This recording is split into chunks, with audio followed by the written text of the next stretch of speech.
बिस्मिल्लाहिर्रहमानिर्रहीम, अस्सलाम वालेकुम, सुबह खैर। आप देख रहे हैं एक्सप्रेसो, मैं हूं हिना आदिल और मैं हूं अली अनिक सैयद। उम्मीद आप खैर आफियत से होंगे और आपका वीकेंड शानदार गुजरा होगा। हमारा भी वीकेंड बहुत अच्छा गुजरा और उस वीकेंड में हमें सोचने का मौका मिला कि हम किस तरह से नए आज़म के साथ आपके सामने आए। गुज़िश्ता कुछ हफ्तों में आपने देखा ही होगा इंटरनेशनल खबरें बहुत थी और फिर नेशनल सियासत की बातों की तरफ भी हमारा शुरू हो गए, तो उनकी बात तो होगी, लेकिन पहले मौसम की बात होनी चाहिए। तो आपको मौसम का हाल बताएं। मानसून के एक और तगड़े स्पेल की धुआंधार इनिंग्स जारी है और पंजाब के मुख्तलिफ शहरों में सुबह सवेरे जल थल लेक हो गया और डीजी खान, भक्कर, नूरपुर थल, अलीपुर, चिश्तियां, पत्तों की ओकाड़ा, बूरेवाला में बादल जमकर बरसे हैं और इसके अलावा भी बहुत सारे जो हैं इलाके वहां पर भी ये सिलसिला जारी है। और आज भी पेशगोई की जा रही है कि सिंध, पंजाब, खैबर पख्तूनख्वा, कश्मीर, वहां पर मुख्तलिफ इलाकों में बारिश होगी। और है ना, आपने देखा है कि ये पता नहीं चलता कि किस इलाके में बारिश हो रही है, एक ही शहर के मुख्तलिफ इलाकों में बारिश हो रही होती है। वीकेंड में मेरे घर की साइड पर बहुत तेज बारिश थी और जब मैं वहां से ट्रेवल कर आगे आई इस तरफ गुलबर्ग की तरफ, तो यहाँ पर बिल्कुल बारिश नहीं हो रही थी।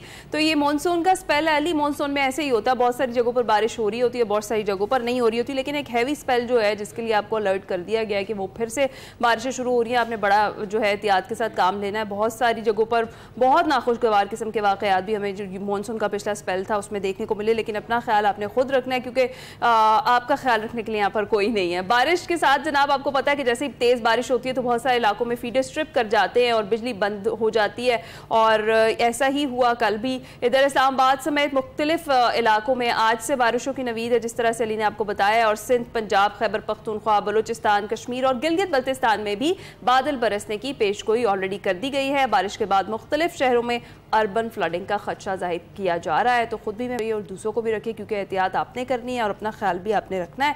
तो जनाब ये तो हमने ज़रा मुल्की मौसम की बात की है, ज़रा सियासी मौसम की बात करें, उसमें भी ज़रा हिद्दत आने लगी है। बिल्कुल हिद्दत आने लगी है और आपने देखा ही है ना कि सियासी गर्मा गर्मी बढ़ती चली जा रही है। खैबर पख्तूनख्वा की सियासत में हलचल मची हुई है और उसके साथ साथ हमें इस बात का अंदाज़ा हो रहा है कि मौलाना और इस वक्त अली अमीन गंडापुर साहब जो हैं वो उनकी जमातें आमने सामने हैं। इस पर बात करते हैं अपनी बड़ी खबर में।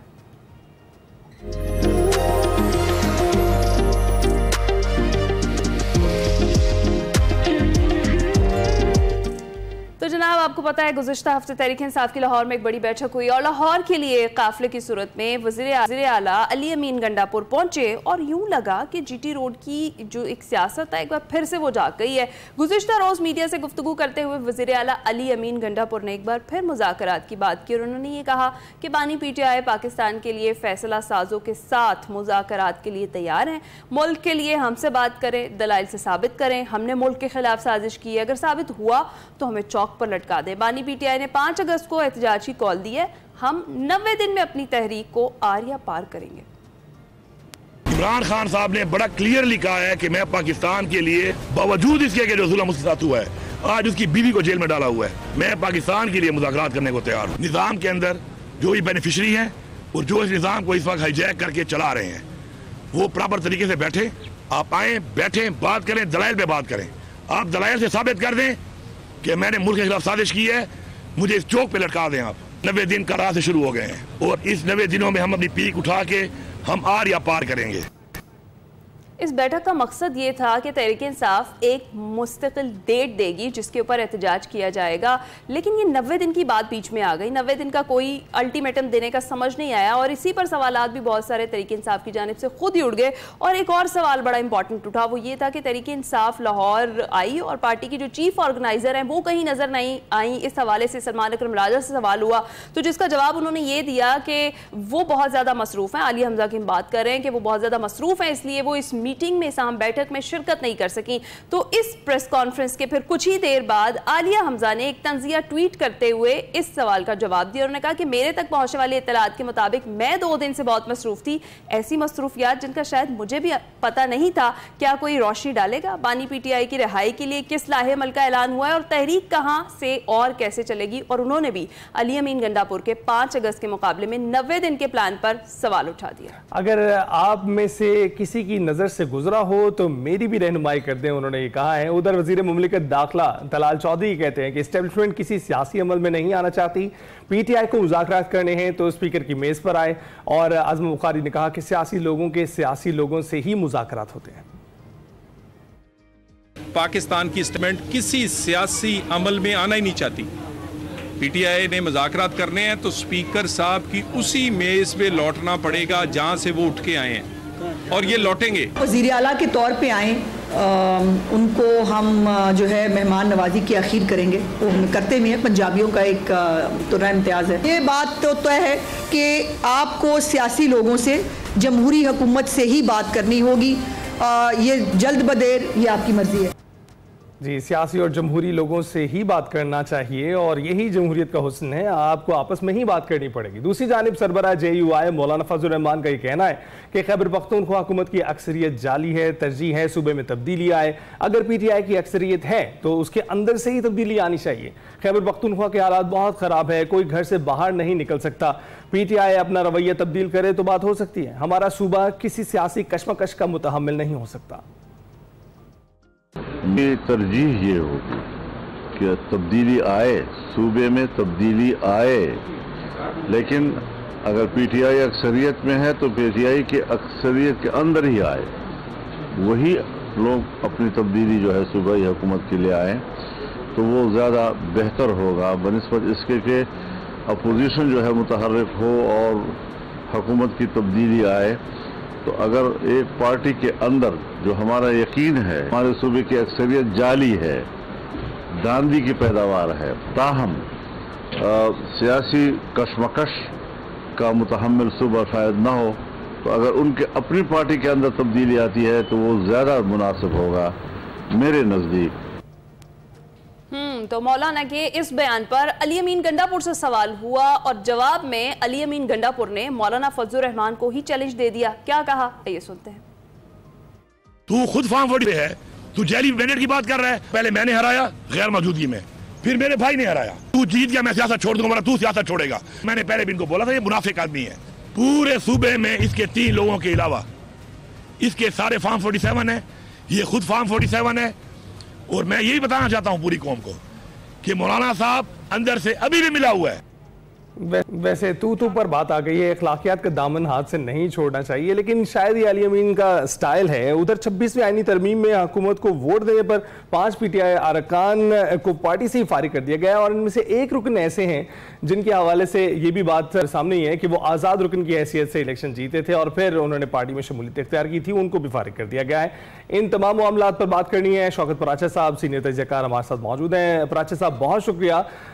ये बताइएगा कि अली अमीन गंडापुर ने लाहौर में डेरे डाले और 90 रोज की डेडलाइन दी है। 5 अगस्त को एहतजाज का ऐलान भी किया गया है। क्या लगता है तहरीक इंसाफ एक मौसर एहतजाजी तहरीक चला पाएगी? जी बहुत शुक्रिया। एहतजाजी तहरीक तो PTI बहुत पहले से चला रही है, बल्कि जब अप्रैल 2022 में खान साहब के खिलाफ अदम एतमाद हुआ था, आपको याद है, अप्रैल के बाद 25 मई को खान साहब खुद एक बड़ा एहतजाज लेकर इस्लामाबाद आए थे। एन उस दिन जब IMF का वफ्द उधर UAE में बैठा पाकिस्तान के पैकेज पर बातचीत के लिए इंतजार कर रहा था, तो एहतजाज तो उस वक्त से जारी है। उसके बाद आगे चलें, पिछले साल आ जाए अक्टूबर में यहाँ अली अमीन खान गंडापुर लेके आए, फिर नवंबर में 26 नवंबर में जो कुछ हुआ वो भी सबके सामने। तो आखिर ऐसी क्या नई चीज है जो अब इस एहतजाज को, जो आपने लफ्ज इस्तेमाल किया मौसर, अब ऐसा क्या बचा है कि जिसको मौसर तरीके से अदालतों में वो सजाएं हो गई, अदालतों में तब्दीलियां आ गई। पाकिस्तान और भारत की जंग के बाद आपको मालूम है कि जो मकबूलियत है उसका शिफ्ट किधर हुआ है। तो लिहाजा एक पॉलिटिकल एक्टिविटी के तौर पर तो हम देख सकते हैं कि ये 5 अगस्त की पीक होगी या 90 दिन होगा। पहले तो PTI ये फैसला करे ना, जो बात तालिया हमजा पूछ रही हैं, जो सवाल उठा रही हैं कि भाई वो 5 अगस्त वाला प्रोग्राम जो है वो 90 दिनों में कैसे चला गया। लेकिन प्रोबेबली वो जो बात करना चाह रहे हैं कि 90 दिन हैं, 90 दिन में कोई बात भी कर लें। सिर्फ ये नहीं कहा उन्होंने कि हम एस्टेब्लिशमेंट से बात करेंगे, 2 लफ्ज अली अमीन खान ने यूज किए।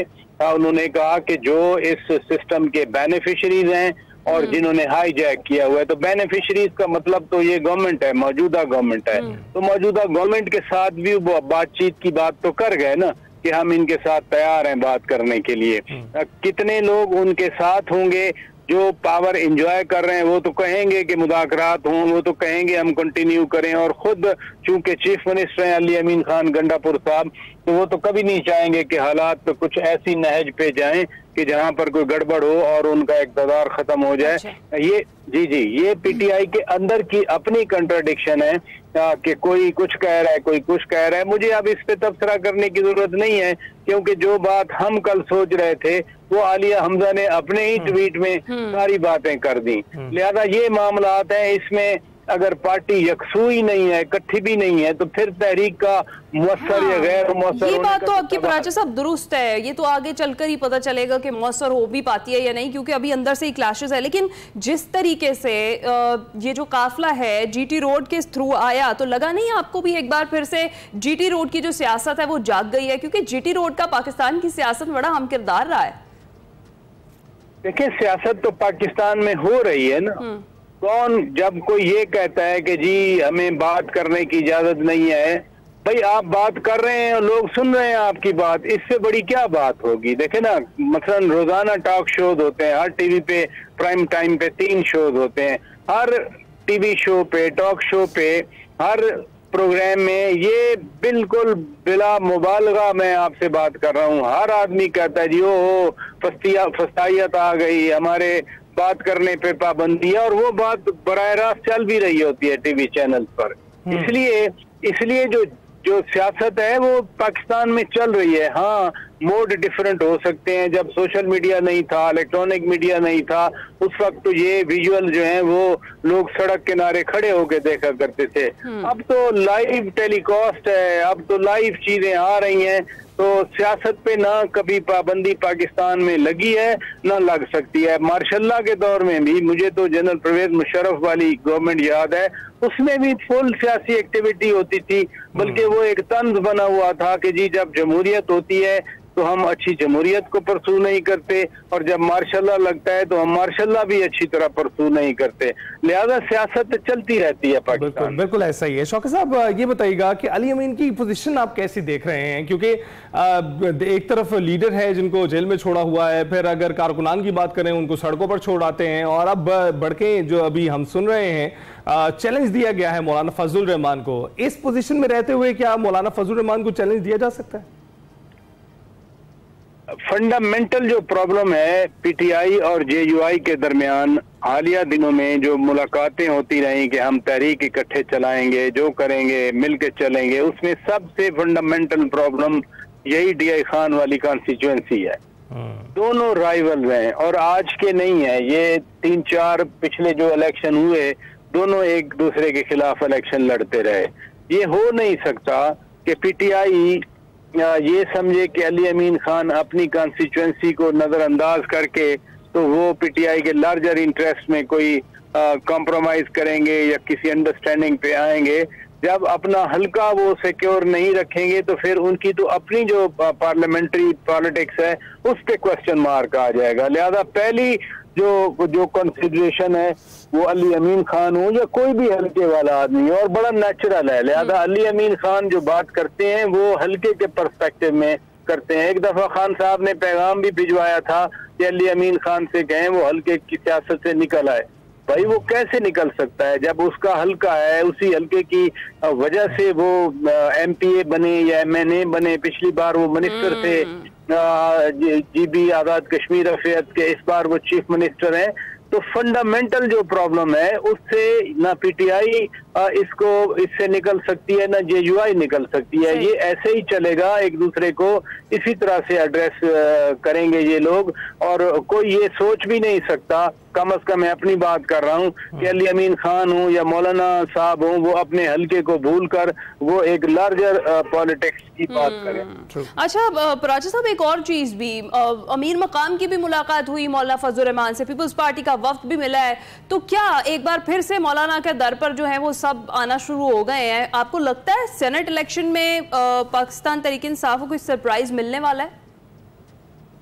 सरप्राइज तो बड़ा मिलेगा ना, इसमें तो कोई शक नहीं है कि जब ये सारे लोग आजाद हो गए पीटीआई के एमपीए, जिन पर एंटी डिफेक्शन क्लॉज जो है वो भी अब नाफिज नहीं हो सकती। और ये जो लाहौर में डिनर था बड़ा मिर्जा आफरीदी के यहाँ, उस पे भी तो खुद पीटीआई के अंदर से सवालात आ रहे हैं ना।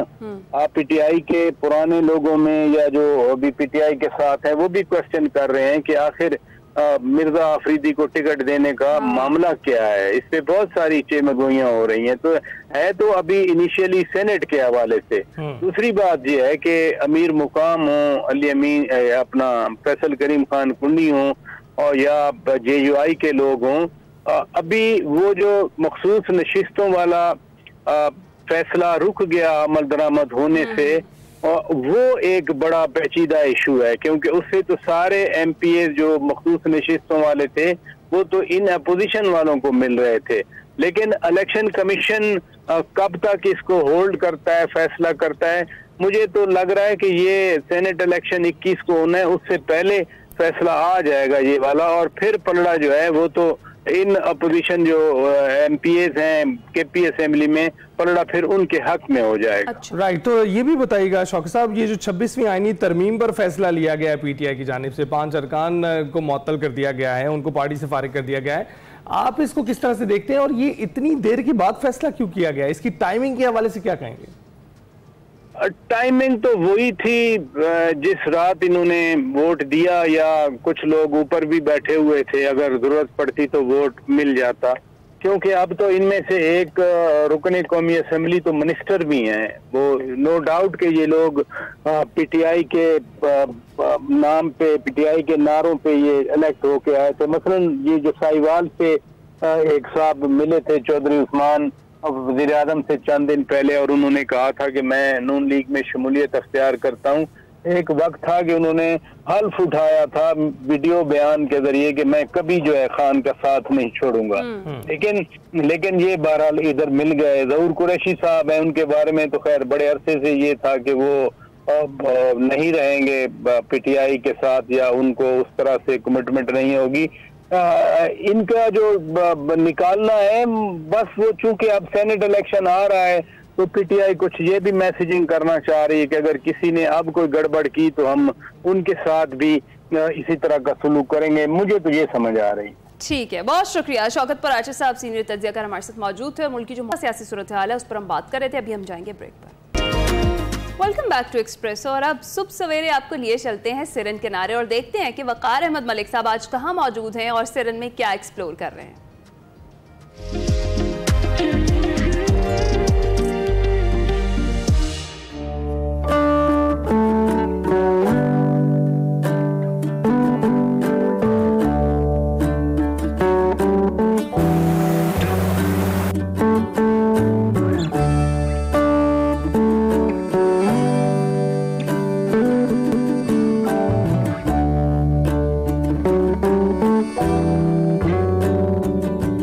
अस्सलाम वालेकुम नाज़रीन, मैं हूं वकार अहमद और आप देख रहे हैं सुबह सवेरे सिरन किनारे। और सुबह सवेरे सिरन किनारे का ये जो प्रोग्राम है, ये सिरन में क्योंकि हम पैदल सफ़र कर रहे हैं, और जैसा कि आपको बताया था कि अगली एपिसोड में हम डाडर पहुंचेंगे। डाडर के हवाले से मैंने बहुत कुछ सुन रखा है। बहुत ही कमाल हिली स्टेशन है, एक मेंटल हॉस्पिटल भी है जो कि बहुत ही पुरानी बिल्डिंग है, कोई 1900 कॉलोनियल एरा की। और ये जो कुछ भी डाडर, और फिर डाडर की एक अपनी लैंडस्केप है, और मौसम भी कदरे जो है वो बहुत ही, गर्मियों में भी बहुत ही मोतदिल और बहुत अच्छा रहता है। तो वकास भाई ये बताइए कि डाडर में हम सबसे पहले क्या देखेंगे? जैसे आपने कहा, डाडर में काफ़ी सारी जगह हैं जो देखने की हैं रिहायशी एतबार से सयाहों के लिए। लेकिन हम जो सबसे पहले जगह देखेंगे वो 1930 में बनी है, कॉलोनियल एरा में बनी है, तब की बिल्डिंग है, मौजूद है। और वहाँ पर कॉलोनियल एरा के सारे शेड्स भी मौजूद हैं। अच्छा, अस्तबल भी मौजूद है घोड़ों के लिए। अच्छा जी। लकड़ी से बनी हुई इमारतें भी हैं, और उनकी डेकोरेशन और उनका आर्किटेक्चर वही है जो उस टाइम विक्टोरियन एज का कहा जाता है पाकिस्तान हिंदू पाक में। तो बहुत खूबसूरत जगह है, मेरे ख्याल में वहीं से इब्तिदा करते हैं। ज़बरदस्त। हम सबसे पहले कंट्री साइड, अपने कंट्री साइड की जानिब जाते हैं, और मैंने सुना है उसकी बहुत शोहरत, और जो मुसलसल हम पैदल चल रहे हैं तो हम बहुत ज़्यादा बातें करते रहते हैं। और अब जो पिछले 1-2 घंटे का हमारा सफ़र है उसमें ज़्यादा बातें जो थी इसी कंट्री साइड के हवाले से थी। देखते हैं बाकी वो इतने बातों के काबिल है कि नहीं। हो गए।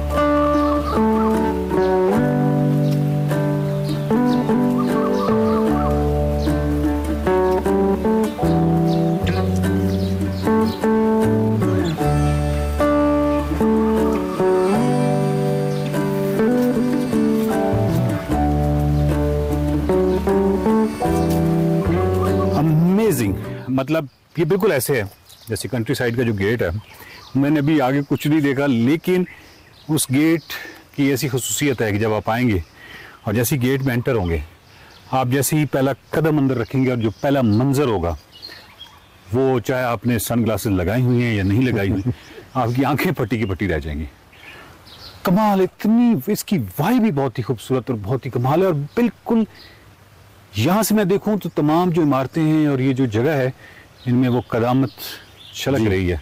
बिल्कुल एंशिएंट, कदीम और प्रिजर्व्ड। और वो जो कुछ लोग ऐसे होते हैं ना जो खूबसूरती तो देखते हैं, लेकिन कहीं ना कहीं उनके अंदर ये अर्ज होती है कि जो नेचुरल ब्यूटी है उसको बहुत सारे कंक्रीट के साथ और बहुत सारे रंगों के साथ उस तरह ख़राब ना किया जाए। तो वो चीज़ आपको यहाँ पे नज़र नहीं आती। यहाँ पे नज़र नहीं आती। और छतें जो है वो ही पुरानी, मतलब रेड ग्रीन और मतलब लैंडस्केप के साथ जा रही हैं। अब आगे देखते हैं कि क्या है। बहुत हैरानकुन। अच्छा, सबसे पहले तो ये देखें कि ये वाली जो चीज़ है, मतलब ये पुराना, अगर आप मरी नथिया गली, इस पूरे गलियात और फिर ये आपका जो मानसेरा, इस जगह पे ये जगह बाढ़ के तौर पे भी बिल्कुल यही था, और फिर घरों के अंदर भी। और ये अब शायद कम होता जा रहा है, मतलब बहुत रेयर हो गया, बहुत रेयर हो गया। ये जाली भी है हवा की पासिंग के लिए और रुकावट भी है, बाढ़ के तौर पर भी इस्तेमाल हो रही है और मंजर को भी वाज़ेह करती है। काफ़ी सारी इसकी फंक्शनलिटी, जिस तरह किसी भी एक जालीदार किसी भी स्ट्रक्चर के लिए, ये वाकई बहुत ज़्यादा कम हो गए, बहुत ही पुरानी कदीम इमारतों में बाकी रह गया, वरना ये नहीं होता। हालांकि ये लैंडस्केप के साथ मुझे सामने क्या हाल? ठीक है, अस्सलाम वालेकुम, क्या हाल है भाईजान? ठीक है, आप खैरियत से हैं? ठीक है, आप यहाँ होते हैं, इसको देखते हैं। ये वाली जो बिल्डिंग है ये 1930 वाली? जी मेरे ख्याल में तो यही है। जी यही है। अच्छा। और ये अब पहले किसके पास थी? किसी गवर्नमेंट के पास थी, महकमे जंगलात के पास। अच्छा, अब यानी कोई भी गेस्ट जो है अगर यहाँ आना चाहे तो ये बेसिकली अब एक होटल है? जी यानी आप ठहर सकते हैं? जी। ओके, ज़बरदस्त। और इसके लिए जो अगर पहले से मतलब बुकिंग वगैरह करानी पड़े तो क्या कुछ तरीक़ाकार है? हमारा कंट्री साइड का कॉटेज का पेज भी बना हुआ है। अच्छा। बाकी हमें कॉल भी करके वहाँ से यानी नंबर लिए। जी। बहुत शुक्रिया। हम ये है अभी भी फॉरेस्ट डिपार्टमेंट के अंडर है? आई मीन लाइक इसका जो रेवेन्यू उन्हीं को जाता है, यानी उन्होंने आगे सोर्स आउट किया हुआ है? उन्होंने आगे सोर्स आउट, लीज वगैरह। जी लीज पे। ओके, ज़बरदस्त। Thank you.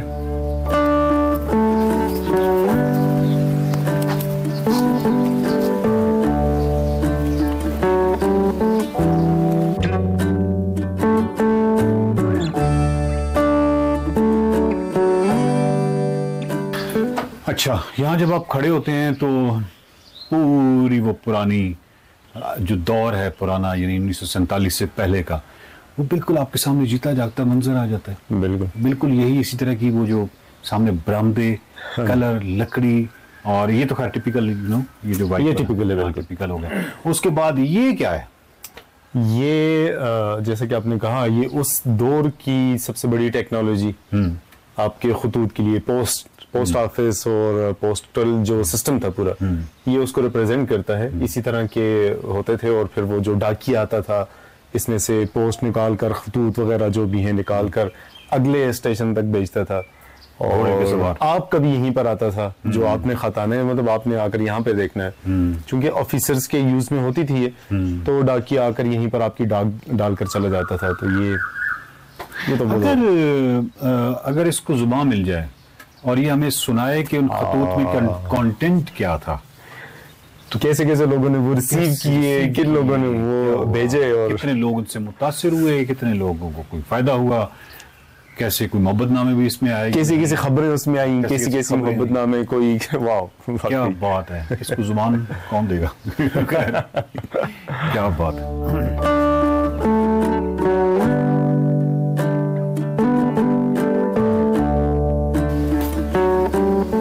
अच्छा, इस जगह की कोई कमर्शियल वाइब नहीं है, मतलब टोटल 3 कमरे से मुराद ये है कि अरे इतनी लैंड पड़ी हुई है। जी ठीक है, तो ये उस हिसाब से बड़ी ज़बरदस्त चीज़ है कि प्रिजर्व की गई है ना।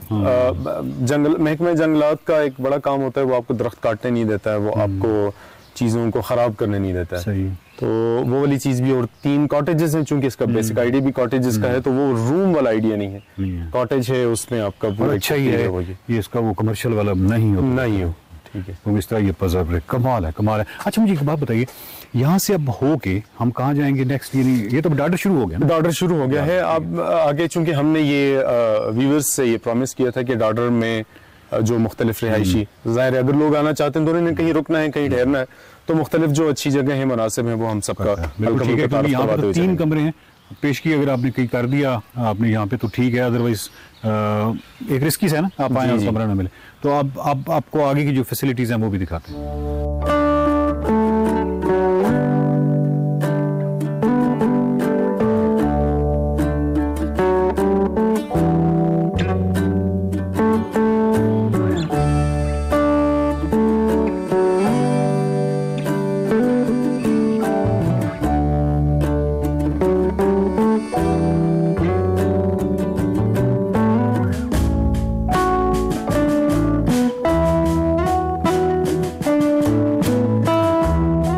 ये जगह है, ये समरलैंड है।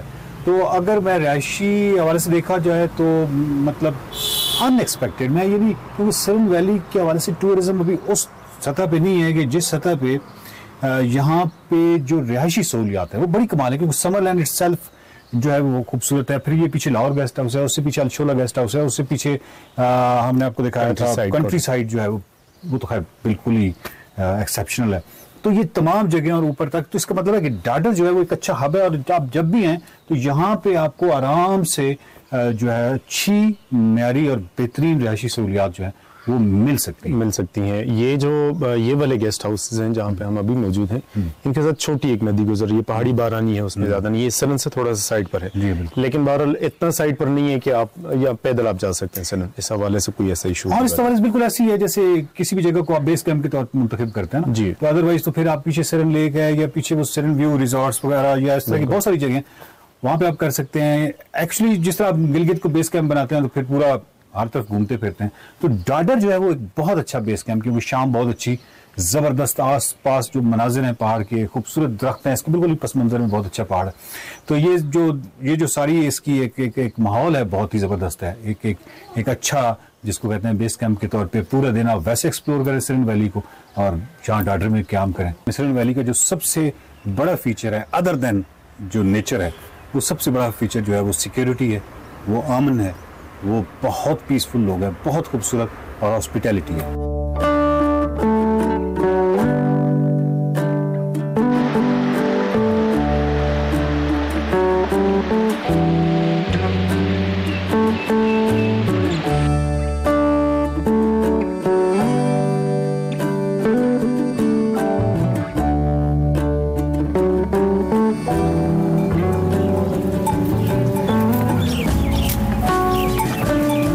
तो डार्डर का ये खूबसूरत गांव है, बहुत ही खूबसूरत है, और हर तरफ जो है वो चीड़ के दरख्त हैं।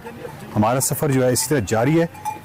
वकास खान साहब ने जो मुझे बताया है वो आप उनको भी बता दें कि इसके आगे का जो सफ़र आप बता रहे थे कि बहुत ही खूबसूरत है और चढ़ाई है, और फिर वो 1-2 पॉइंट्स हैं, लेकिन ये थोड़ा सा आपको आइडिया दे दें कि आगे क्या होना चाहिए। एक मेरे कहने की बात है, और मैं एक्सपेक्ट करता हूँ कि आप इसको सेकंड करेंगे कि आप इस वादी में डार्डर में जब दाखिल हुए तो मंजर तब्दील हुआ है। 100 मीटर्स पे तो हो गया था, 100-200 मीटर पे सारा मंजर चेंज हो गया था। ये जारी रहेगा, ठीक है। आगे हमने जो 1-2-3 जगह स्पेशल हैं वो करने के बाद हम जब अगली वादियों में जाएंगे तो फिर आपको जिंदगी एक बिल्कुल ही और तरह की हो जाएगी। ये खूबसूरत है, ये बहुत खूबसूरत है, लेकिन जो कुछ आगे है मेरे पास लफ्ज नहीं है उसको बयान करने के लिए। मैं चाहता हूँ कि आप खुद देखें और वो जो आपका तबसरा हो वो जेन्युइनली आए। मतलब इस तरह की कुछ जगह हो सकती है जहाँ मैं अचानक चीख उठूं कि हालात एक नहीं कई जगह दरख्त चेंज हो जाएंगे। चीड़ के दरख्त के बजाय आपको दूसरे जो हम क्रिसमस ट्री कहते हैं उस तरह के खूबसूरत और जबरदस्त सफर जारी है हमारा।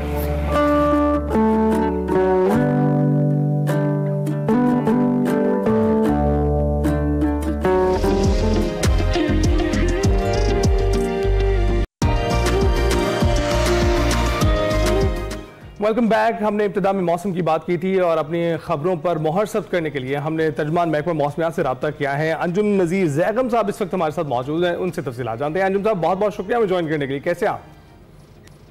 जी बहुत शुक्रिया, अल्लाह का करम।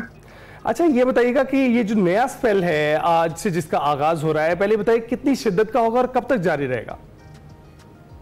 देखें जी, एक हवा का कम दबाव जो कि काफी ताकतवर है, इस वक्त सेंट्रल इंडिया पे है और ये राजस्थान की तरफ मूव करता हुआ पाकिस्तान के जो वस्ती इलाके हैं, जिसको आप सदर्न पंजाब कहते हैं, यहाँ से ये पाकिस्तान में इंटर होगा।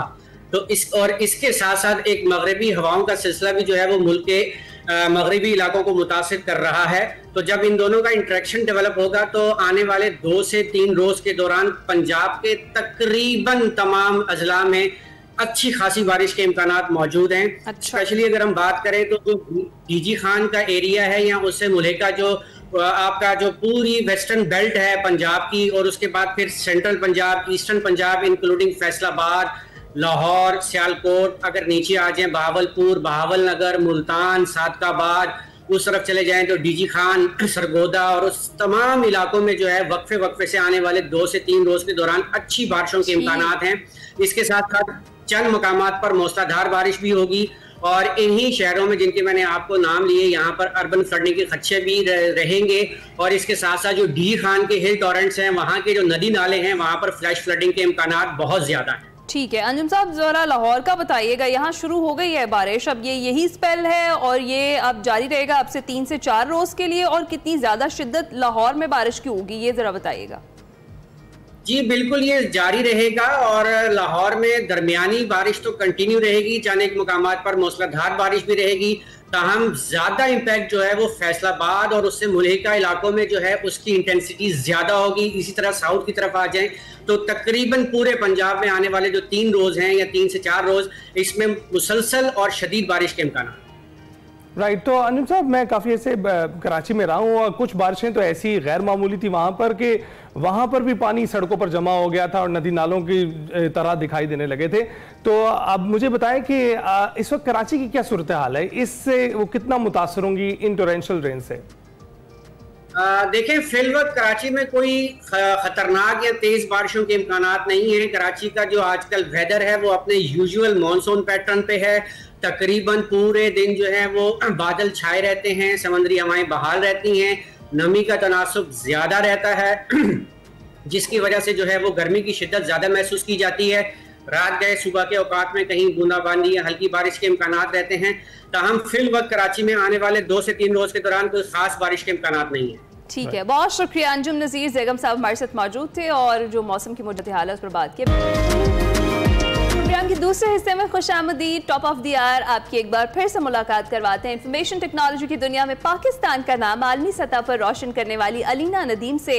गुज़िश्ता साल 30 अंडर 30 एशिया फेरिस्ट में एक नुमाया नाम अलीना नदीम बानी एजोफाई टेक का भी था और अलीना नदीम एजोफाई नामी स्टार्टअप चला रही हैं जो पाकिस्तान में एजुकेशन फाइनेंस करने के लिए बनाया गया स्टार्टअप है जो तलबा को कर्ज फराहम करता है। और अब ये इदारा न सिर्फ पाकिस्तान में बल्कि दुनिया भर के किसी भी बड़े इदारे में तालीम के ख्वाहिशमंद पाकिस्तानियों के लिए उम्मीद की किरण बन चुका है। जी हाँ, अब आप घर बैठे एजुटेक एक्ट पर अप्लाई करें और दुनिया की जिस तालीमी इदारे में आप तालीम हासिल करना चाहते हैं, एजोफाई माली मामलात के साथ साथ आपके दीगर मसाइल में भी आपका मुआविन होगा। अभी हाल ही में एजोफाई ने बैरून मुल्क के लिए 2000 तलबा का एक बैच मुकम्मल किया है। मजीद इस सुनहरी मौके को एक आम तालिब इल्म कैसे हासिल कर सकता है, इस पर हम बात करेंगे। बिल्कुल, अलीना साथी मौजूद है। Thank you very much Alina हमें ज्वाइन करने के लिए। कैसी आप? ठीक ठाक अल्हम्दुलिल्लाह।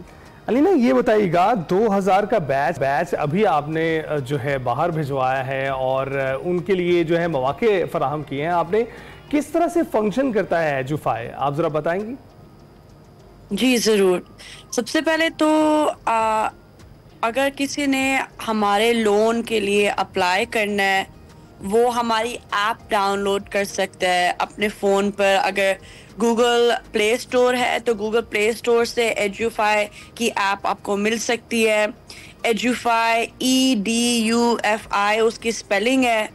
और उधर से अगर आप अपना CNIC की तस्वीर डालेंगे, अपनी एक तस्वीर और आपकी बैंक स्टेटमेंट, मगर आपकी बैंक स्टेटमेंट को 1 साल की ट्रांजैक्शंस नज़र आनी चाहिए, तो वो आप तस्वीर लेके अपलोड कर दे ऐप पर। अगर आपके पास अपनी बैंक स्टेटमेंट नहीं है तो आप अपने बैंक की ऐप पर जाके डाउनलोड कर सकते हैं, या अपने बैंक को कॉल करके कांटेक्ट करके उनसे पूछ सकते हैं कि मुझे अपनी बैंक स्टेटमेंट 1 साल की कैसे मिलेगी, और वो ऐप पर अपलोड कर लें।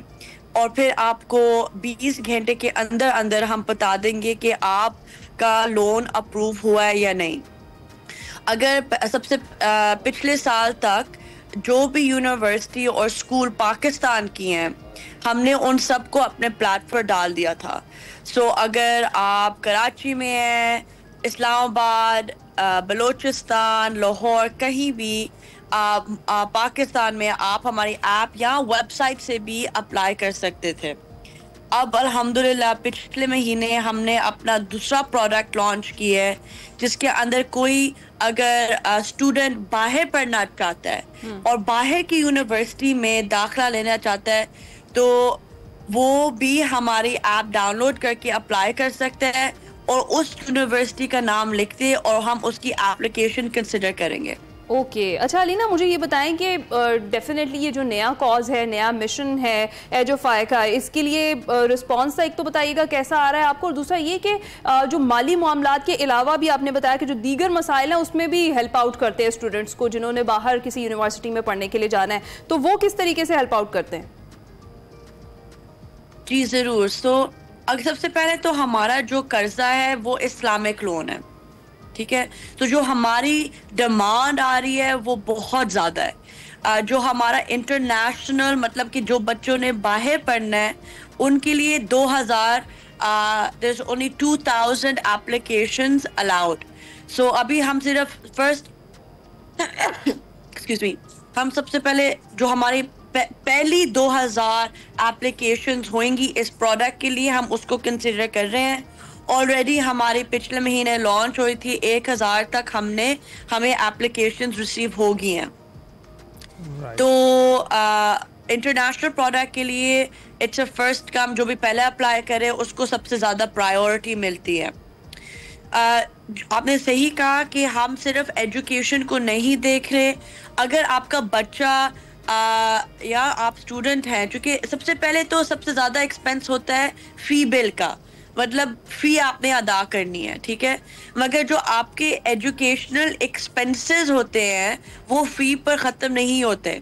आपने किताबें लेनी होती है अपने बच्चों के लिए, ट्रांसपोर्ट होता है, कई अक्सर डॉर्म में भी जो अकोमोडेशन है उधर भी, अगर बोर्डिंग का स्कूल है या यूनिवर्सिटी है उसकी भी खर्चे होते हैं, यूनिफॉर्म के खर्चे होते हैं। तो एजुकेशन रिलेटेड अगर आपका कोई भी एक्सपेंस है उसके लिए भी आप कर्जा ले सकते हैं।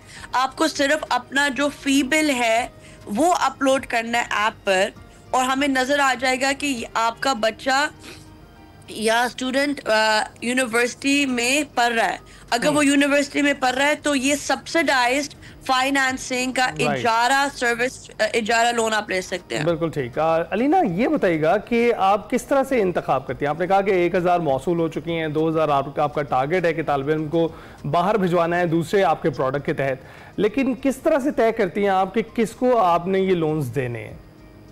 तो सबसे पहले जो आपकी बैंक स्टेटमेंट है हम उसको देखते हैं कि क्या इस बंदे के पास पैसे आ रहे हैं, इनकम आ रही है, कि उस इनकम में से वो हमें हर महीने किस्तें दे सकता है। ओके ये चीज आप देखते हैं। अच्छा तो आप ये भी देखती हैं कि किसी तालीमी इदारे की तरफ से अप्रूव्ड है, उसे एडमिशन मिल चुका है, फिर उसके बाद तय किया जाता है? जी, हमें सबसे पहले इम्पोर्टेंट चीज़ है कि हमें फ़ी चालान दिखाएं कि आपका बच्चा पढ़ रहा है, कोई आपने एजुकेशन में उसको डाला हुआ है। हम बेसिकली उनको ये पैसे दे रहे हैं क्योंकि हमारी बहुत सब्सिडाइज्ड फाइनेंसिंग है। मुल्क में कोई भी बैंक से हम सस्ते हैं और हम शरिया कंप्लायंट हैं। तो हमारे पास बहुत ज़्यादा डिमांड आती है। हम उनको सिर्फ केटर करते हैं जिन्होंने अपने बच्चों को एजुकेशन इदारा में डाला हुआ है। ओके अलीना, अच्छा कोई पैगाम देना चाहेंगी? बहुत सारे स्टूडेंट्स ऐसे हैं, क्योंकि यहाँ पाकिस्तान में टैलेंट तो बहुत है और बहुत ज़्यादा ऐसे स्टूडेंट्स हैं वो सिर्फ फ़ी की वजह से ही जो बैरून मुल्क हैं वो पढ़ाई के लिए नहीं जा सकते और यहाँ रहते हुए भी अपनी स्टडीज़ को कंटिन्यू नहीं कर पाते। तो एजोफाई क्योंकि ऐसे स्टूडेंट्स को हेल्प करता है, उनके लिए आप कोई मैसेज देना चाहेंगी? जी ज़रूर, मैं कहना चाहती हूँ कि आप अपने नेबर्स को बताएं, वालदैन को बताएं, वो अपने दोस्तों को बताएं, क्योंकि अभी तक इस मुल्क को अब एजुफाई की जो प्रोडक्ट है उसके बारे में पता नहीं है। जिनको पता है वो बार बार वापस आ रहे हैं, मगर मैं चाहती हूँ कि कोने कोने पर अगर किसी को एजुकेशन रिलेटेड इश्यूज आ रहे हैं, उनको पता हो कि एजुफाई उनका एक सहारा है जो अवेलेबल है। Right Alina, thank you very much हमसे गुफ्तगू करने के लिए। और बिल्कुल ऐसे जो प्लेटफॉर्म्स थे वो पहले अवेलेबल नहीं थे, अब अवेलेबल हो गए हैं, तो आपको जो है फ़ायदा उठाना चाहिए। और इस तरह की सूरत हाल आपके सामने अगर रखी जाए तो क्यों ना बाहर जाके ही तालीम हासिल की जाए। Welcome back. एक स्टोरी अगर आपने नहीं सुनी तो उसको जान लें, चार्ल्स II ऑफ स्पेन की स्टोरी, क्योंकि आज का मौजू उसी से रिलेटेड है। निहायत अहम, हसास और काबिल गौर है। ये एक ऐसा पहलू है जिसे अक्सर हम नज़रअंदाज कर देते हैं, मगर ये हमारी आने वाली नस्लों की सेहत, फलाह और मयार ज़िंदगी पर गहरे असरात मुरतब करता है। जी हाँ नाज़रीन, हम बात कर रहे हैं कज़न मैरिज, यानी करीबी रिश्तेदारों में शादियां करने के जो रुझान की, उसकी बात हो रही है और इसके जिनियाती असरात की बात करेंगे हम। पाकिस्तान, भारत, बांग्लादेश और मशरिक़ वस्ता जैसे ममालिक जो हैं, ये रिवाज बहुत आम है वहाँ, बल्कि बाज़ औक़ात उसे ख़ानदान की इज्जत, रिवायत, मुआशी मजबूरियों से जोड़ दिया जाता है। लेकिन सच बात तो ये है कि जदीद तिब्बी तहकीक और जिनियाती माहिरीन मुसलसल खबरदार कर रहे हैं कि अगर हमने इस मसले पर बर वक्त तवज्जो न दी तो हमारी आने वाली नस्लें जो हैं मुख्तलिफ मौरूसी बीमारियों का शिकार हो सकती हैं। और करीबी रिश्तेदारों की शादियां, चूंकि उनके जीन्स का इश्तराक ज़्यादा होता है, इसलिए अगर ख़ानदान में कोई खामोश जिनियाती बीमारी मौजूद हो तो इसके ज़ाहिर होने के भी इम्कानात कई गुना बढ़ जाते हैं और इसके नतीजे में थैलेसीमिया, जहनी माजूरी, पैदाइशी नक्स और कुव्वत समात या बसारत की कमी और दीगर लाइलाज बीमारियां हैं, उसमें इजाफा देखने को मिल रहा है। तशवीशनाक बात यह है कि इन बीमारियों का बोझ सिर्फ एक घर तक महदूद नहीं रहता, बल्कि वो पूरे मुआशरे पर सेहत, मईशत और तरक्याती एतबार से असरअंदाज होता है। जी हाँ, इसीलिए इस सूरत हाल का हल सिर्फ तनकीद या इल्ज़ाम में नहीं है, बल्कि अवेयरनेस है, तालीम और बर वक्त तशख़ीस में पोशीदा है। इस हवाले से हमने कहा कि इस मौजू पर बात करना बहुत ज़्यादा ज़रूरी है। तो हमारे साथ डॉक्टर राशिद ज़िया साहब मौजूद है, उनसे तफसीलात जो है वो इस हवाले से जानते हैं और बात करते हैं। अस्सलाम वालेकुम डॉक्टर साहब, कैसे हैं आप? वालेकुम सलाम, बिल्कुल ठीक। अच्छा डॉक्टर साहब, सबसे ज़्यादा ज़रूरी है कि इस हवाले से अवेयरनेस क्रिएट की जाए, क्योंकि मौजू वैसे इंतहाई हसास है, लेकिन जिस तरीके से हम देख रहे हैं कि कज़न मैरिजेस होती चली आ रही हैं शुरू से, अभी भी इनकी तादाद में इजाफा ही हो रहा है, कमी तो कहीं देखने में नहीं आई। तो आपको क्या लगता है कि कज़न मैरिजेस वैसे होनी चाहिए? अगर हो भी रही हैं तो फिर उससे पहले के जेनेटिक टेस्ट्स हैं वो इम्पॉर्टेंट होते हैं? कज़न मैरिज दुनिया के काफ़ी माशरे में बहुत आम है। इंसान अपने नज़दीक तरीन love one, near one, dear one को ढूंढता है, तो एक नेचुरल सी कैपेबिलिटी है कि जिसको आप ज़्यादा जानते हैं और यहाँ पे आपका सॉफ्ट कॉर्नर भी है। कहते हैं कि हम अपने सॉफ्ट स्फीयर में रहना चाह रहे होते हैं, तो सर्टनली कोई भी बंदा अपने कंफर्ट जोन, जिसका वर्ड है कंफर्ट जोन में, जहाँ पे आप खुश हैं, हैप्पी हैं, आपकी मतलब रिलेटिव, हम उन्हीं के पास ही अपना मैच ढूंढते हैं। वहाँ तक तो ठीक है, लेकिन जो आपने अवेयरनेस, इल्म रोशनी है, मेडिकल साइंस में, जेनेटिक्स में इतनी तरक्की हुई है पिछले फ्यू डेकेड्स में कि हर इंसान में ट्रिलियन सेल हैं। हर सेल के न्यूक्लियस में 46 क्रोमोसोम्स हैं। उस क्रोमोसोम में हाफ मदर से, हाफ फादर से लिए गए। अब इसकी मैपिंग में गॉड फॉरबिड अगर किसी की फैमिली में एक से ज़्यादा ब्लाइंड पैदा हो चुके हैं, एक से ज़्यादा डेफ बच्चे पैदा हो चुके हैं, बार बार क्लेफ्ट पैलेट, क्लेफ्ट लिप जैसी बीमारियां आ रही हैं, लो बर्थ वेट हो रहा है, आप इनफर्टिलिटी सुने, इनफर्टिलिटी इज़ सो कॉमन कि पीपल क्राई फॉर बेबी, और एक बच्चा डिसेबल पैदा हो जाए, पूरी फैमिली की इकोनॉमी भी वॉश आउट कर देगा। आप बच्चे को कुछ भी नहीं कर सकते। डिसेबल्ड बच्चे, ऑटोसोमल रिसेसिव ये डिजीज़ेस हैं। मेडिकल साइंस में 99% इसके बारे में पता है। और आपने बड़ी अच्छी बात की कि चंद सिंपल से test, very simple test, engagement से पहले, दूसरी पार्टी के साथ स्टेपल होने से पहले प्लीज़ उस वक्त टेस्ट कराएं। शादी से एक दिन पहले दूसरी पार्टी को इन्फॉर्म ना करें कि अब गलत टेस्ट ठीक नहीं आया, अब डिस्टर्ब होंगे। बिल्कुल। और फिर दूसरी पार्टी भी डिस्टर्ब होगी कि पहले आपकी आंखें बंद तो नहीं थी। ये इल्म आपके पास अब इतनी देर से आया है।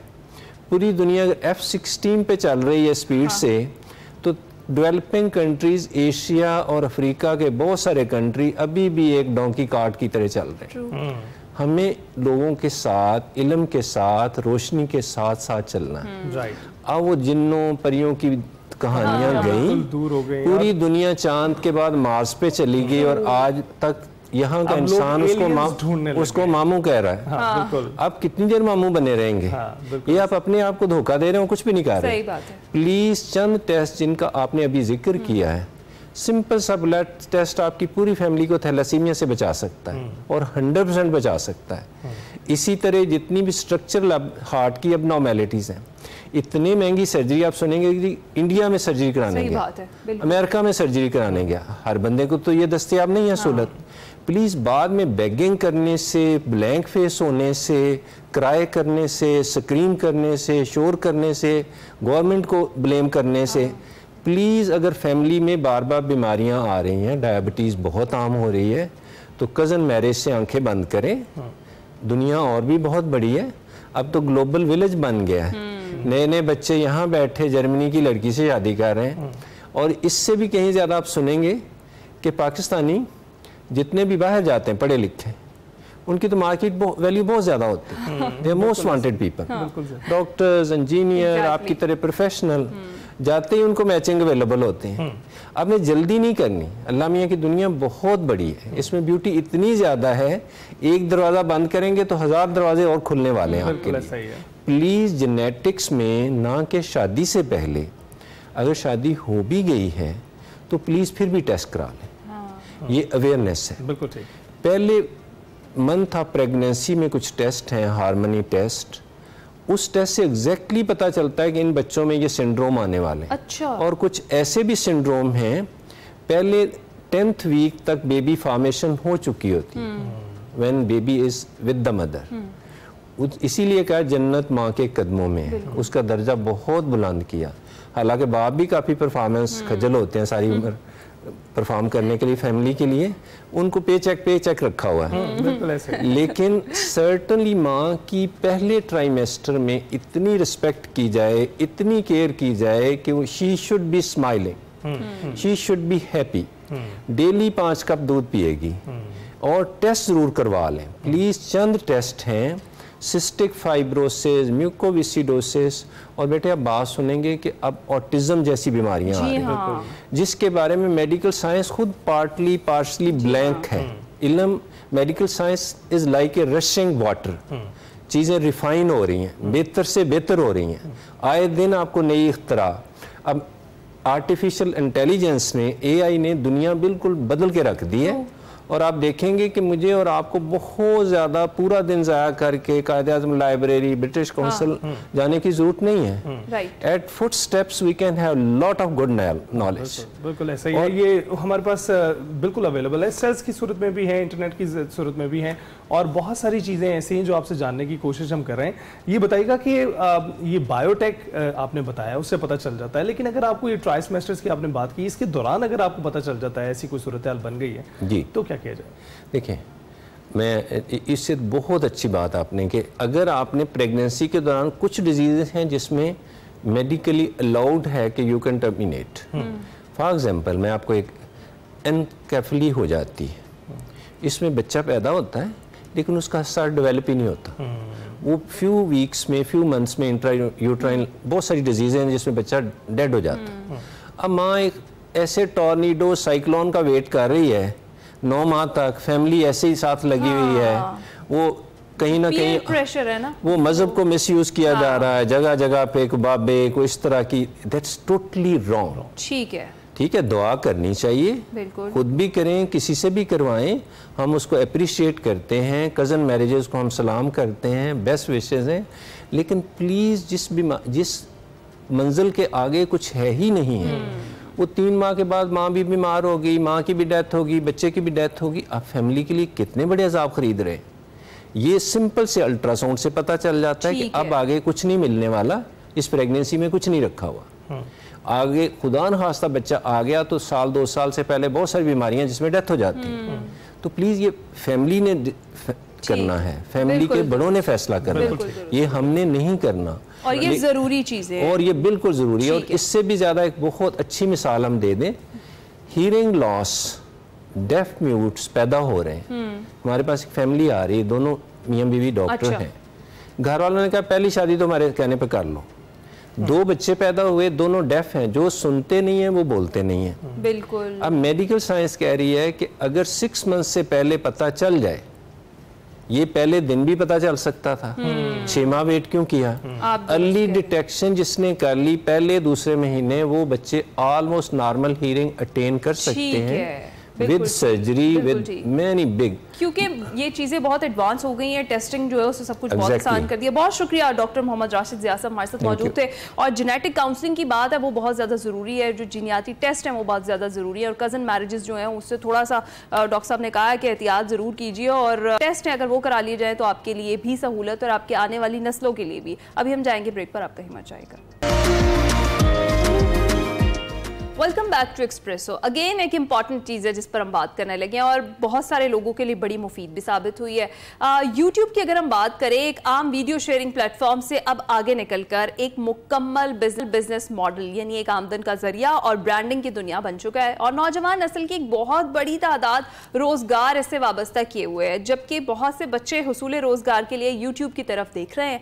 ऐसे में यूट्यूब ने अपनी जो पार्टनर्स प्रोग्राम मोनेटाइजेशन पॉलिसी है उसमें 15 जुलाई से अहम तब्दीलियों का ऐलान किया है, जिसका मकसद जो है वो ये है कि गैर मुस्तनद, दोहराए गए और बड़े पैमाने पर तैयार करदा जो AI कंटेंट है उसकी हौसला शिकनी करना है। ये जो इकदाम है इन कंटेंट क्रिएटर्स के लिए खतरे की घंटी बन गया है, जो अपनी वीडियोस में जो तख्लीकी मवाद है उसके टूल्स का AI के बजाय टेम्पलेट्स या फिर AI का यूज ज्यादा करते हैं, उसमें अपनी तरफ से कुछ क्रिएट नहीं करते, वो मोनेटाइजेशन खो सकते हैं। अब यूट्यूब के ऑफिशियल अपडेट के मुताबिक प्लेटफॉर्म ऐसी वीडियोस को अब हदफ बनाएगा जो दूसरों के मवाद की नकल पर मबनी हो या जिनमें मामूली तरमीम करके उन्हें नए अंदाज में पेश किया गया हो। अगरचे यूट्यूब ने गैर मुस्तनद या बार बार दोहराए गए मवाद की कुछ वाज़ेह तारीफ नहीं दी है। इसी हवाले से हमने बात करनी है। हमारे साथ मौजूद हैं YouTube automation expert Saif Khan Khattak से, जिन्होंने कामयाब यूट्यूब चैनल्स को ऑटोमेट करके ना सिर्फ लाखों व्यूअर्स और सब्सक्राइबर्स जो है वो हासिल किए हैं, बल्कि यूट्यूबर्स के लिए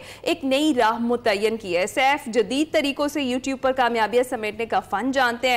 आज हम उनसे जानेंगे कि यूट्यूब ऑटोमेशन आखिर है क्या ये वाकई 2025 में भी कारआमद है, और यूट्यूब की जो नई पॉलिसीज हैं वो किस हद तक इस मॉडल को मुतासिर कर रही हैं, इस पर बात करेंगे। Saif, thank you very much हमें ज्वाइन करने के लिए। बताइएगा आप कैसे हैं?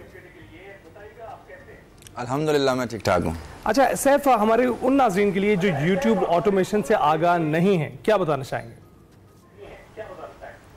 यूट्यूब ऑटोमेशन एक बड़े मजे की चीज है जिसने हमारी आवाम के लिए बड़ा आसान कर दिया है काम करना। इससे पहले फीमेल्स थी, वो कहती थी हम अपना चेहरा नहीं ला सकती, हम अपनी आवाज नहीं यूज कर सकती, तो उसके लिए यूट्यूब ऑटोमेशन में अब ये हो गया है कि आप AI के जरिए आवाज बनाएं, AI के जरिए स्क्रिप्ट बनाएं, अपना चेहरा लाने की आपको कोई जरूरत नहीं है, और आप फेसलेस कंटेंट बनाएंगे और वो वायरल होगा, वो चलेगा और YouTube उसको मोनेटाइज करेगा, आपको अर्निंग देगा। अभी आपको कोई बहानों की जरूरत नहीं है, घर बैठे 4 दीवारी के अंदर आपने फेसलेस कंटेंट बनाना है AI के जरिए, उससे आप अर्निंग करेंगे। ये सिंपल सा YouTube ऑटोमेशन है। अच्छा, तो सैफ, जिस तरीके से भी हमने जिक्र किया 15 जुलाई से YouTube ने कुछ अहम तब्दीलियों का ऐलान किया है, तो क्या उससे YouTube ऑटोमेशन मुतासिर होगा उन इकदामात के बाद? एक्चुअली वो एक बड़ी फेमस एक मिसाल है कि नीम हकीम मसला जान। हाँ। तो हुआ यह है कि भाई ये अपडेट एक नॉर्मल अपडेट थी, ऐसी अपडेट्स आती रहती हैं और हर 2 महीने बाद आती रहती हैं, लेकिन कुछ बड़े बड़े यूट्यूब चैनल्स ने, वेबसाइट्स ने इसको गलत तरीके से पेश किया, जिसकी वजह से बड़ा नुकसान हुआ उन बच्चों को जो नए आए थे इस काम की तरफ, जिनकी मोटिवेशन थी कि हमने कुछ करना है, तो वो मोटिवेशन टूटी, बड़े बच्चों को नुकसान हुआ। असल में ये एक सिंपल सी अपडेट है जिसमें ये कहा गया है अगर आप स्पैमिंग कर रहे हैं, स्पैमिंग सिंपल के ये है कि आप इतना मवाद डाल रहे हैं और उस मवाद का कोई मकसद नहीं है, अच्छा। उसमें स्पैमिंग कर रहे हैं, वो अच्छा मवाद नहीं है, वो लो क्वालिटी कंटेंट है और उसको आप स्पैमिंग करके लोगों तक पहुंचा रहे हैं और यूट्यूब उसको पसंद नहीं कर रहा, ऑडियंस उसको पसंद नहीं कर रही, उसको रिपोर्ट कर रही है, सिंपल वो कंटेंट अब यूट्यूब मोनेटाइज नहीं करेगा। ये सिंपल सी एक अपडेट थी जिसने बस लोगों को तंग किया, लोगों ने इसको बढ़ा चढ़ा के पेश किया। ये सिंपल सी अपडेट है, के लिए इसको बढ़ा चढ़ाकर बताया गया हो। बिल्कुल ऐसे ही। अच्छा सैफ, ये बताइएगा कि अब जो आने वाले लोग हैं जो तो डिस्करेज हो गए, हम उनको वापस किस तरह से लेकर आ सकते हैं, और जो पहले से प्लान कर रहे थे उनको क्या टिप्स देंगे आप? मैं तो ये कह रहा हूं कि ये 2025 है, हर चीज का एक ट्रेंड आता है और जो बंदा सही ट्रेंड पे उस ट्रेंड को फॉलो कर लेता है वही कामयाब हो जाता है, वही अर्न कर लेता है। जो लोग इस टाइम डिमोटिवेट हो गए हैं उनको मेरी सिंपल सी ये है कि भाई आपने डिमोटिवेट कभी भी नहीं होना। ये तो एक छोटी सी अपडेट थी, इसके आगे बहुत ऐसी चीजें आनी है शायद जो आपको थोड़ा बहुत डिमोटिवेट करें, लेकिन आपने ये सोचना है कि आपने अपने लिए कुछ करना है। आजकल पाकिस्तान के हालात ऐसे हैं कि हर चीज महंगी होती जा रही है। आप अगर आप डॉलर में नहीं कमाएंगे तो पीछे रह जाएंगे, आप अच्छा अर्न नहीं करेंगे तो पीछे रह जाएंगे। और YouTube ऑटोमेशन ही एक ऐसा प्लेटफॉर्म है जो इस वक्त चल रहा है, ट्रेंडिंग है, आसान है काम करना। से बात को आगे लेकर चलते हैं, आपके लिए नहीं है इस पे काम करना। ठीक है, बिल्कुल यहीं से बात को आगे लेकर चलते हैं। जैसे कि कोई बिगिनर है, जैसे मैं हूं, अगर मैं स्टार्ट करना चाहती YouTube ऑटोमेशन तो इनिशिएट कैसे किया जाए? मसला तो सिर्फ ये आता है कि आगाज कहां से किया जाए, तो वो जरा आप बताएं, कुछ टिप्स दें, कुछ ये बताएं कि कौन सी वेबसाइट से आप हेल्प ले सकते हैं या फिर कौन सा कंटेंट ऐसा है जो वायरल हो सकता है और उस पर आप काम करें। जरा एक ट्रैक तो बताएं बिगिनर्स के लिए। देखिए, हर चीज को सीखने के लिए एक रोड मैप होता है। आपने सिंपल क्या करना है, सबसे पहले YouTube ऑटोमेशन सीखनी है। उसके सीखने के बहुत से तरीके हैं। आप YouTube पे जाके YouTube ऑटोमेशन कोर्स लिखें और उसके फिल्टर में जाके प्लेलिस्ट में जाएं, आपको मल्टीपल कोर्सेज मिल जाएंगे। कोई भी एक कोर्स देख लें और उसके बाद समझ ना आए तो मेरी वेबसाइट है saifautomation.com, वहां पे मैं आपको फ्री में बताऊंगा कि अगर ये मसला आ रहा है, ये नीश ठीक है या नहीं है, ये सारे मसले। इसके अलावा YouTube ऑटोमेशन अगर आपने सीखनी है तो आपने सिर्फ एक टॉपिक चूज करना है। टॉपिक कोई भी हो सकता है, आप यूएस की न्यूज ले लें। एक बात याद रखें, हमने काम सिर्फ और सिर्फ इंग्लिश कंटेंट पे करना है, हमने इंग्लिश के अलावा किसी कंटेंट पे काम नहीं करना। अगर आपको इंग्लिश नहीं आती तो चैट जीपीटी मौजूद है, आप उसको उर्दू में बोलें, वो आपके लिए इंग्लिश में करेगा। आपने एक टॉपिक चूज करना है, टॉपिक कोई भी हो सकता है। आप इंग्लिश पॉलिटिक्स ले लें, यूएसए की पॉलिटिक्स ले लें, उसकी कोई न्यूज आती है किसी वेबसाइट पे, उसको कॉपी करें, चैट जीपीटी को दें, उसको बोलें मुझे स्क्रिप्ट लिख दो, वो आपको स्क्रिप्ट लिख देगा। उसके लिए फिर आपके पास एआई टूल्स हैं जिससे आप वॉइस ओवर करवा सकते हैं, जिसमें हमारे पास वेलसेट लैब है, मर्फ है, 11 लैब है, उनसे आप वॉइस ओवर करवा लें। वॉइस ओवर करवाने के बाद उस पर वीडियो बनवा लें, मैनुअली भी बनवा सकते हैं और एआई से भी बनवा सकते हैं। एआई से बनवाने के लिए आपका इन वीडियो है, क्लिप चैम्प है, इसके अलावा बहुत सारे ऐसे टूल्स हैं। और फिर आपने उसी स्क्रिप्ट को कॉपी करना है, चैट जीपीटी को देना है और कहना है कि मेरे लिए इसके लिए थंबनेल बना दो या थंबनेल की प्रॉम्प्ट बना दो, वो आपको थंबनेल बना देगा और आपने अपलोड बस खुद करना है। ये सब कुछ एआई के जरिए होने वाला काम है। और अगर आप डिटेल में सीखना चाहते हैं तो ये चीजें मैंने YouTube में डिटेल में सिखाई हुई है। राइट, तो सैफ आप अपने बारे में बताइएगा, इस फील्ड में कब और कैसे आए? अच्छा जी, मैं तो 10 साल से YouTube कर रहा हूं, लेकिन पहले हम लोग उर्दू कंटेंट पे काम कर रहे थे। हमारे क्रिकेट के चैनल थे, हमारे इस्लामिक चैनल्स थे, हमारे स्टोरीज के चैनल्स थे और उससे मिलियन ऑफ सब्सक्राइबर थे, 5 मिलियन, 4 मिलियन, 3 मिलियन। लेकिन हमने उनको छोड़ दिया। क्यों छोड़ दिया? क्योंकि उन पे ऑडियंस टोटल उर्दू हिंदी ऐसी थी, उस पर अच्छी अर्निंग नहीं हो रही थी, अच्छा आरपीएम नहीं मिल रहा था।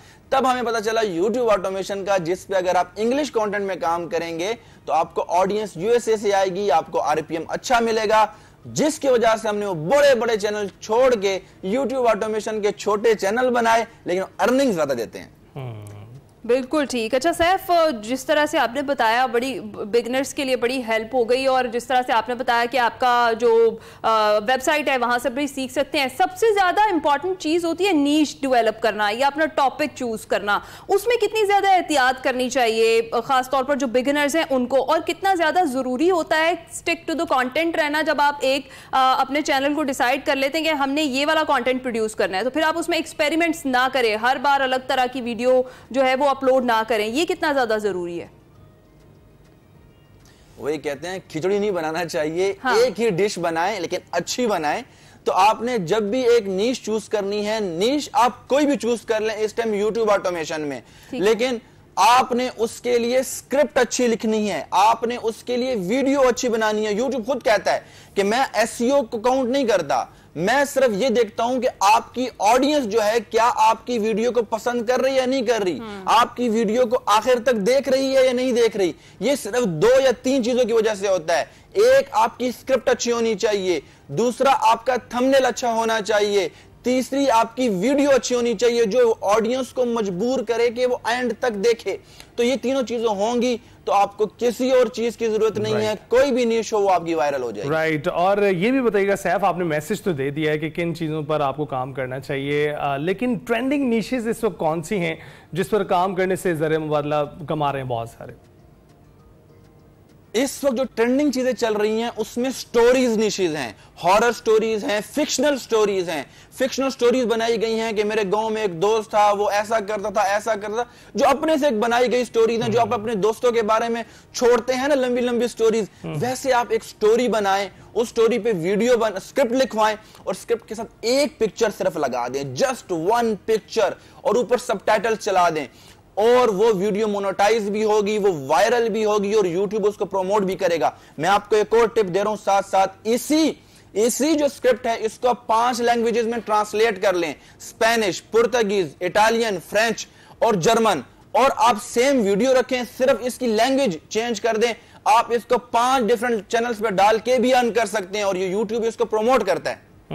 ओके, जबरदस्त, बहुत शुक्रिया। सैफ खान खटक हमारे साथ मौजूद थे और जिस अच्छे तरीके से उन्होंने एक्सप्लेन किया, मेरा नहीं ख्याल कि बिगिनर्स को कोई मुश्किल होने वाली है यूट्यूब ऑटोमेशन में। तो ये यूट्यूब ऑटोमेशन एक्सपर्ट हमारे साथ मौजूद थे जिन्होंने आपको बताया कि आपने आगाज कैसे करना है और फिर अर्निंग आपकी कैसे होगी। हम जाएंगे ब्रेक पर, आप कहीं मत जाइएगा। Welcome back. इख्तिताम है शो का, तो जनाब छोड़ दीजिए हर रोज की उलझन को, हर सुबह की भागदौड़ को, क्योंकि अब वक्त है उस सफर का जो ले चलता है दिल के रास्ते पर, जहां हर सीन एक नई कहानी का दरवाजा खोलता है। और अभी दरवाजा खुल रहा है पैराडाइज की जानिब। जी हाँ, आपको पता चल गया होगा अली की एक्साइटमेंट से कि क्या बात हम करने लगे और कौन सा ड्रामा है, वो तो उन्होंने खुद ही बता दिया। एक्सप्रेस एंटरटेनमेंट की जनाब तमाम ड्रामे शाहकार हैं और वो हम दोनों बड़े अच्छे तरीके से फॉलो कर रहे हैं, कोई एपिसोड हम मिस नहीं होने दे रहे।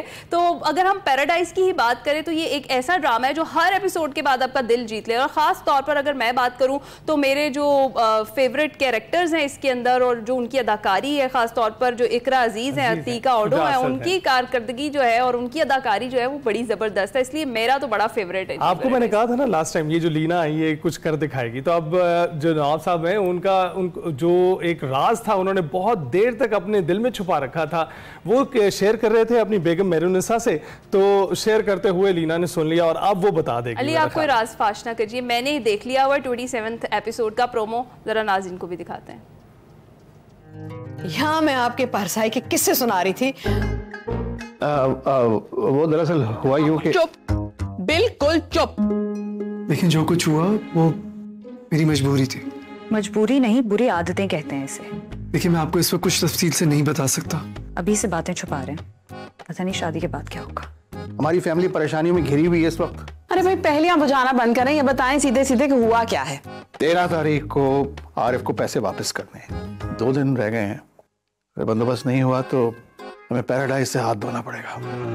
मैंने मना किया था ना आप लोगों को, लेकिन सुनता कौन है मेरी इस घर में। इस फालतू की शोशा में इतना बड़ा मसला खड़ा हो गया। मैं आप लोगों को बता रही हूँ, अगर अब्बा को कुछ भी हुआ ना, माफ नहीं करूंगी मैं आप लोगों को। और शादी जिसकी इतनी तैयारियां हो रही है वो भी नहीं करूंगी मैं।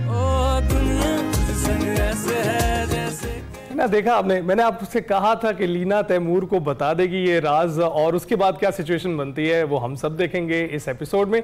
और अगर आपका कोई एपिसोड रह गया है तो घबराइएगा मत, हमारे YouTube चैनल पर तमाम तर एपिसोड्स मौजूद हैं और लिंक भी हमने आपसे शेयर कर दिया है, तो आप अपने मिस किए हुए एपिसोड्स वहाँ पर देख सकते हैं। तो आप देखें जी पीर और मंगल की रात 8 बजे पैराडाइज, हर बार एक्सप्रेस एंटरटेनमेंट पर।